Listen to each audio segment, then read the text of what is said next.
আসসালামু আলাইকুম রহমতুল্লাহ। নবম ও দশম শ্রেণীর শিক্ষার্থীবৃন্দ, আরেকটি নতুন ক্লাসে তোমাদেরকে স্বাগত জানাচ্ছি। আমি হুমায়ুন কবির। আমরা ধারাবাহিকভাবে আলোচনা করছিলাম এনসিটিভি 2025 শিক্ষাবর্ষের ইসলাম শিক্ষা বইয়ের অনুশীলনীর প্রশ্নগুলো নিয়ে। আজকের ক্লাসে আলোচনা করব পঞ্চম অধ্যায়ের অনুশীলনীর প্রথম সৃজনশীল প্রশ্নটা। যেহেতু সৃজনশীল প্রশ্ন, এই জন্য আমরা সবার আগে উদ্দীপকটা খুব ভালো করে খেয়াল করব। এখানে উদ্দীপকে লেখা আছে, সামাজিক প্রভাব বিস্তারকে কেন্দ্র করে জনাব শিহাব চৌধুরী লুকমান সাহেবকে মারাত্মকভাবে শারীরিক ও মানসিক নির্যাতন করেন।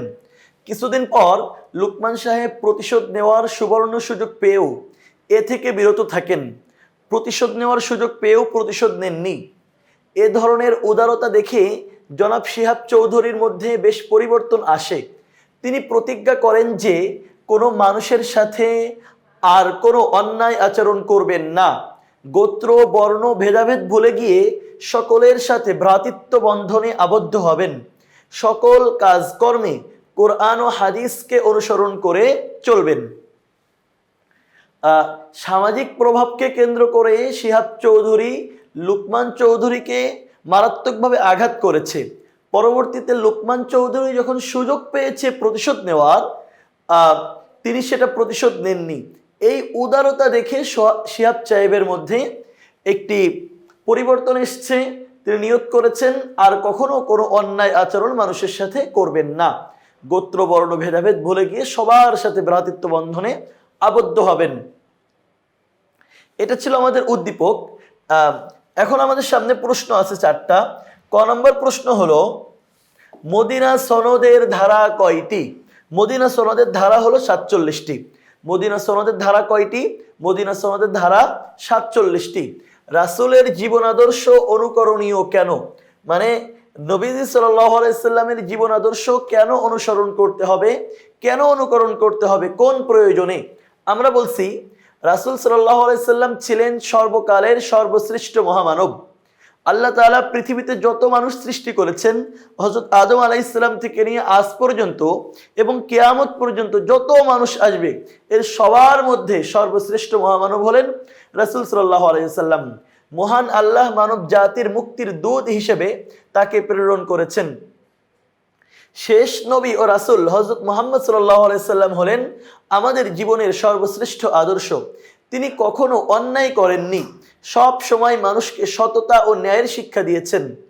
তারপরে আর কোন নবী বা রাসূল আসবেন না। তিনি আমাদের সর্বশেষ রাসূল। মহানবী সাল্লাল্লাহু আলাইহি সাল্লামের জীবনে মানুষের জন্য সর্বোত্তম আদর্শ থাকাই তার জীবন আদর্শ অনুকরণীয়। আমাদের কাছে জিজ্ঞাসা করা হয়েছিল, রাসূলের জীবন আদর্শ অনুকরণীয় কেন? আমরা বলছি পৃথিবীতে যত মানুষ এসেছে আর যত মানুষ আসবে, এর সবার মধ্যে সবচেয়ে উত্তম মানুষ হলেন মহানবী হযরত মুহাম্মদ সাল্লাল্লাহু আলাইহি ওয়াসাল্লাম।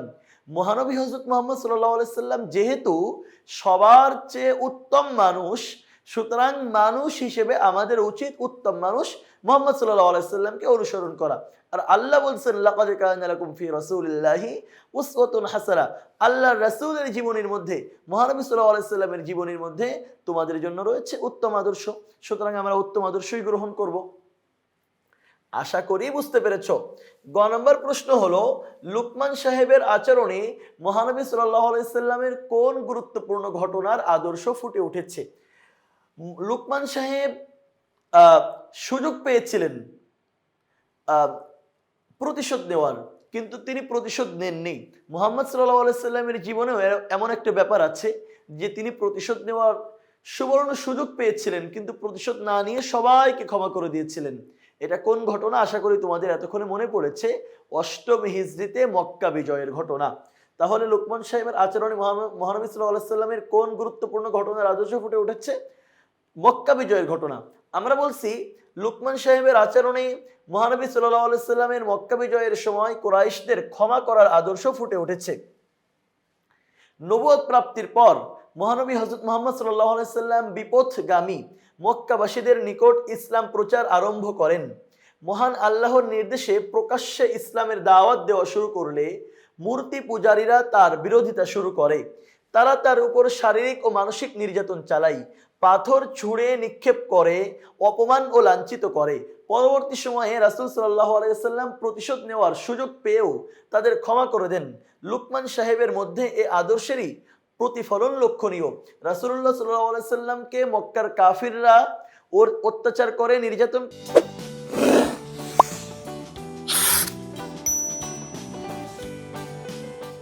করে, কিন্তু মহানবী সাল্লাল্লাহু আলাইহি ওয়াসাল্লাম তাদেরকে পরবর্তীতে যখন সুযোগ পেয়েছেন তখন তিনি প্রতিশোধ না নিয়ে ক্ষমা করে দিয়েছেন। আর লুকমান সাহেবের মধ্যে এই আদর্শেরই প্রতিফলন লক্ষণীয়। উদ্দীপকে দেখা যায় সামাজিক প্রভাব বিস্তারকে কেন্দ্র করে শিহাব চৌধুরী লুকমান সাহেবকে মারাত্মকভাবে শারীরিক ও মানসিক নির্যাতন করেন। কিছুদিন পর লুকমান সাহেব প্রতিশোধের সুযোগ পেয়েও শিহাব চৌধুরীকে ক্ষমা করে দেন, যা কুরাইশদের প্রতি মহানবী সাল্লাল্লাহু আলাইহি ওয়াসাল্লামের ক্ষমার আদর্শই ধারণ করে। হুদাইবিয়া নামক স্থানে কুরাইশদের সাথে মহানবী সাল্লাল্লাহু আলাইহি ওয়াসাল্লাম 10 বছর ব্যাপী যুদ্ধবিরতি চুক্তি স্বাক্ষরিত হয়। এটা হলো ষষ্ঠ হিজরিতে, হিজরতের ষষ্ঠ বছরে মহানবী সাল্লাল্লাহু আলাইহি ওয়াসাল্লাম হুদাইবিয়া নামক স্থানে কুরাইশদের সাথে একটা চুক্তি করেন যে আমরা 10 বছর কোনো যুদ্ধ করব না। কুরাইশরা এই চুক্তির শর্ত ভঙ্গ করে রাসূল সাল্লাল্লাহু আলাইহি ওয়াসাল্লাম 630 খ্রিস্টাব্দে মক্কা অভিযান পরিচালনা করেন এবং বিনা বাধাই মক্কা জয় করেন। 10 বছরের চুক্তি হলো যে আমরা আর কোনো যুদ্ধ করব না। রাসূল সাল্লাল্লাহু আলাইহি ওয়াসাল্লাম তার চুক্তির উপর অটল থাকলেন, কিন্তু কুরাইশরা তাদের চুক্তি ভঙ্গ করলো। তখন রাসূলুল্লাহ সাল্লাল্লাহু আলাইহি ওয়াসাল্লাম তাদের চুক্তি ভঙ্গ করার কারণে মক্কা অভিযানে গেলেন এবং বিনা বাধাই মক্কা বিজয় করলেন। কুরাইশরা একসময় তার উপরে অত্যাচার নির্যাতন চালালেও মক্কা বিজয়ের পর তিনি তাদের সাধারণ ক্ষমা ঘোষণা করেন।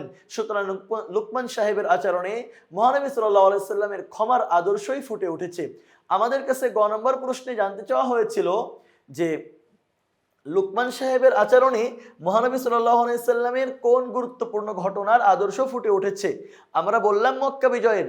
রাসূলুল্লাহ সাল্লাল্লাহু আলাইহি ওয়াসাল্লামকে একসময় মক্কার মানুষেরা পাথর ছুঁড়ে নানাভাবে শারীরিক মানসিক কষ্ট দিয়েছে। রাসূল সাল্লাল্লাহু আলাইহি ওয়াসাল্লাম মক্কা বিজয়ের পরে সুযোগ পেয়েছিলেন তাকে যত কষ্ট দেওয়া হয়েছে, সাহাবীদেরকে যতভাবে আঘাত করা হয়েছে, প্রতিটা আঘাতের জবাব দেওয়ার রাসূল সাল্লাল্লাহু আলাইহি ওয়াসাল্লাম সেটা করেননি, বরং সবাইকে ক্ষমা করে দিয়েছেন। উদ্দীপকের লুকমান সাহেবের মধ্যেও আমরা রাসূলুল্লাহ সাল্লাল্লাহু আলাইহি ওয়াসাল্লামের এই আদর্শের প্রতিফলন দেখতে পাই। আমাদের কাছে সর্বশেষ প্রশ্ন করা হয়েছে, শিহাব সাহেবের পরিবর্তন বিদায় হজের ভাষণের আলোকে পর্যালোচনা করো। শিহাব সাহেব, এই যে লুকমান সাহেব তাকে সুযোগ পাওয়ার পরেও ক্ষমা করে দিলেন, এইটা দেখে তিনি পরিবর্তন হয়ে গেলেন এবং তিনি প্রতিজ্ঞা করলেন যে কোনো মানুষের সাথে আর কখনো কোনো অন্যায় আচরণ করবেন না, গোত্র বর্ণ ভেদাভেদ ভুলে গিয়ে সকলের সাথে ভ্রাতৃত্ব বন্ধনে আবদ্ধ হবেন, সকল কাজ কর্মে কোরআন হাদিসকে অনুসরণ করে চলবেন। এখন বিদায় হজের আলোকে এই ব্যাপারটি পর্যালোচনা করতে বলা হয়েছে। বিদায় হজের ভাষণ ইসলামের ইতিহাসে খুবই গুরুত্বপূর্ণ একটা ভাষণ। আমরা এই ভাষণের আলোকে এখন পর্যালোচনা করব। হযরত মুহাম্মদ সাল্লাল্লাহু আলাইহি ওয়াসাল্লাম প্রদত্ত বিদায় হজের ভাষণে মানুষের জীবন পরিচালনার সুস্পষ্ট দিক নির্দেশনা রয়েছে, যা শিহাব সাহেবের পরিবর্তিত আচরণে প্রতিফলিত হয়েছে। 632 খ্রিস্টাব্দে 10ম হিজরিতে মক্কা বিজয় হয়, 630 খ্রিস্টাব্দে 8ম হিজরিতে, আর বিদায় হজের ভাষণ দিয়েছিলেন রাসূল সাল্লাল্লাহু আলাইহি ওয়াসাল্লাম 632 খ্রিস্টাব্দে 10ম হিজরিতে। জিলহজ মাসের 9 তারিখে মহানবী সাল্লাল্লাহু আলাইহি ওয়াসাল্লাম আরাফাতের ময়দানে উপস্থিত জনসমুদ্রের উদ্দেশ্যে এক যুগান্তকারী, আরাফাতের ময়দানে যারা উপস্থিত হয়েছিল এই বিশাল জনসমুদ্রের উদ্দেশ্যে রাসূলুল্লাহ সাল্লাল্লাহু আলাইহি ওয়াসাল্লাম এক যুগান্তকারী ভাষণ দেন। এ ভাষণ বিশ্ব মানবতার সকল কিছুর দিক নির্দেশনা ছিল। শিহাব সাহেব তার আচরণ পরিবর্তন করে যেসব নীতি গ্রহণ করেছেন বিদায় হজের ভাষণে তা অন্তর্ভুক্ত ছিল। শিহাব সাহেব একটা সময় সামাজিক প্রভাবকে বিস্তার কেন্দ্র করে মানুষকে আঘাত করতেন, কিন্তু তিনি পরিবর্তন হয়ে যে নীতি গ্রহণ করেছেন কোরআন হাদিস অনুযায়ী চলবেন, এগুলো বিদায় হজের ভাষণের অন্তর্ভুক্ত। উদ্দীপকে লুকমান সাহেবের উদারতায় মুগ্ধ হয়ে শিহাব চৌধুরী নিজের আচরণ পরিবর্তন করার সিদ্ধান্ত নেন। বিদায় হজের ভাষণে মহানবী সাল্লাল্লাহু আলাইহি ওয়াসাল্লাম সব মানুষদের সাথে বন্ধুত্বপূর্ণ সম্পর্ক, স্ত্রীদের সাথে সদয় ব্যবহার, বর্ণ গোত্র বিভেদ পরিহার করে সবাইকে ভ্রাতৃত্বের বন্ধনে আবদ্ধ হওয়ার নির্দেশ দেন। সুন্দরভাবে জীবন পরিচালনার জন্য আল্লাহর কোরআন ও হাদিস পরিপূর্ণভাবে অনুসরণ করতে বলেন। এগুলো ছিল মহানবী সাল্লাল্লাহু আলাইহি সাল্লামের বিদায় হজের ভাষণের মূল কথা, যে সব মানুষের সাথে বন্ধুত্বপূর্ণ আচরণ করতে হবে, স্ত্রীদের সাথে ভালো ব্যবহার করতে হবে, গোত্র বর্ণ বিভেদ পরিহার করে সবাইকে একটি ভ্রাতৃত্বের বন্ধনে আবদ্ধ করতে হবে এবং জীবন পরিচালনায় আল্লাহর কোরআন এবং রাসূলের হাদিসকে অনুসরণ করতে হবে। এগুলো ছিল বিদায় হজের ভাষণের মূল কথা। পরিশেষে বলা যায়, লুকমান সাহেবের উদারতা দেখে শিহাব সাহেব সহানুভূতিশীল ও ভ্রাতৃত্বপূর্ণ আচরণ অনুসরণ করার প্রতিজ্ঞা করেন। তার এই পরিবর্তন হযরত মুহাম্মদ সাল্লাল্লাহু আলাইহি সাল্লামের বিদায় হজের ভাষণের আলোকে যথার্থ। তিনি পরিবর্তন হয়ে যে নতুন নীতি গ্রহণ করেছেন, যে আমি কোরআন হাদিস মেনে চলবো, এগুলো মহানবী সাল্লাল্লাহু আলাইহি সাল্লামের বিদায় হজের ভাষণেরই অন্তর্ভুক্ত ছিল। তাহলে আমরা কি কি প্রশ্ন পড়লাম? এখানে মোট 4টা প্রশ্ন আমরা পড়লাম। আমাদের প্রথম প্রশ্ন ছিল মদিনা সনদের ধারা কয়টি? আমরা বলেছি মদিনা সনদের ধারা 47টি। রাসূলের জীবন আদর্শ অনুকরণীয় কেন? মহানবী সাল্লাল্লাহু আলাইহি সাল্লাম ছিলেন পৃথিবীর প্রথম মানুষ।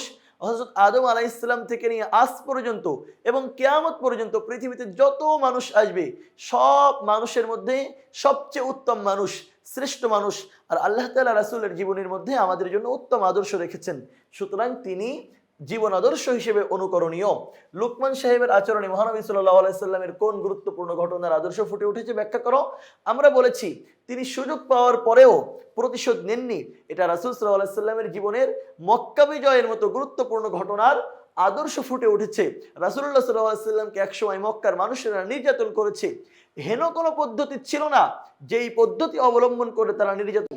রাসূলুল্লাহ সাল্লাল্লাহু আলাইহি সাল্লাম যখন সুযোগ পেয়েছিলেন কড়াই গন্ডাই গুনে গুনে প্রতিশোধ নেওয়ার, রাসূলুল্লাহ সাল্লাল্লাহু আলাইহি সাল্লাম বলেছেন, আমি সবাইকে মাফ করে দিলাম।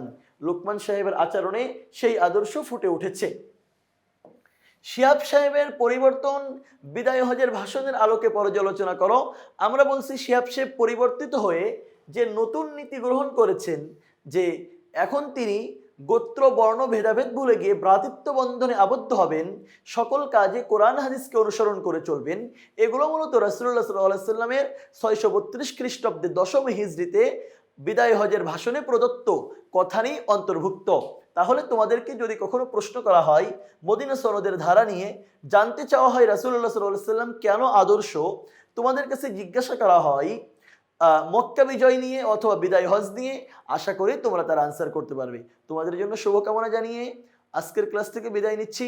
পরবর্তী ক্লাসে দেখা হবে ইনশাআল্লাহ বিইذنিল্লাহ। আল্লাহ হাফেজ। আসসালামু আলাইকুম ওয়া রাহমাতুল্লাহ।